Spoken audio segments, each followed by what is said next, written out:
Hi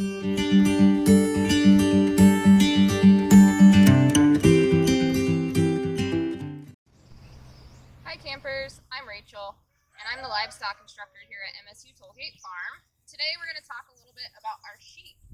So most of our sheep are Suffolk, that's their breed. So that's the sheep that have these black faces and black legs and white wool.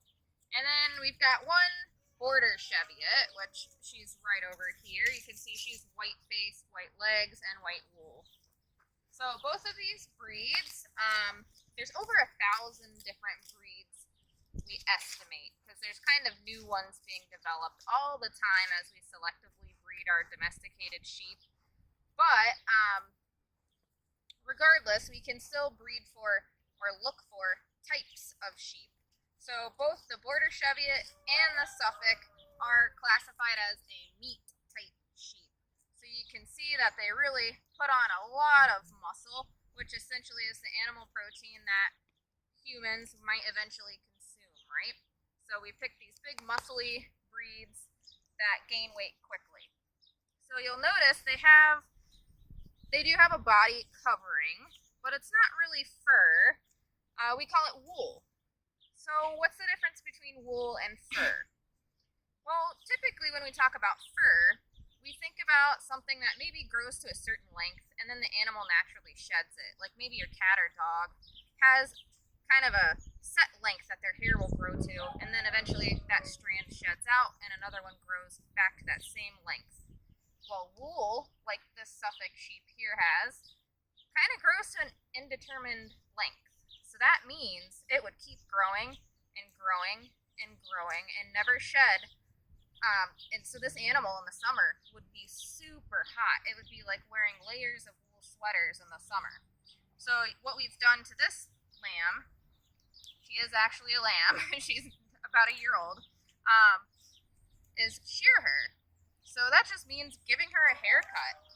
And how we do that is we'll shear with big clippers that can cut through all that really dense wool. Wool tends to be pretty oily too, so it's important to have clippers made for shearing through wool.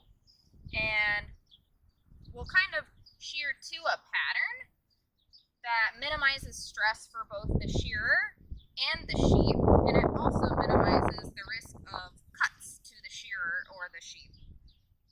So we'll also notice that our sheep, all the sheep in this flock, have Scrapie's tags. So these tags are required by state law. You'll see it says it's unlawful to remove. These are called Scrapie's tags, and they help keep track of a prion disease that we refer to as Scrapie's. Also, we can use these numbers. So this one that says MIF, and then it has these 4 digits following, that's called a premise ID, and that's unique to Tollgate. So that means she came from Tollgate, or she was born here. And then this bottom number is kind of, you can buy those or order those however you want, whatever sequence you want. So ours are just in consecutive order, and we usually either tag a left ear or a right ear based on the animal's sex. That's another way you can kind of use tags to help quickly identify animals. So maybe if they have a tag in the left ear, they might be a ram or a wether, a castrated male, or if they have a tag in the right ear, they're a ewe or a female. So tags are, very multi-purpose to not only federally track contagious diseases, but also to quickly identify the animal's sex. So sheep tend to be flocking animals, which means they'll purposely stick really close together, as you can see here. Some other ruminant animals are not flocking. They tend to spread out and graze. So if we look over at our cattle and at our goats, they tend to really spread out from each other and kind of fan out while they graze, while the sheep will stay really tightly packed together in their flock. And you'll see, even as I kind of get into their flight zone or move closer to them, they will kind of move as a big group. And they stay really close together.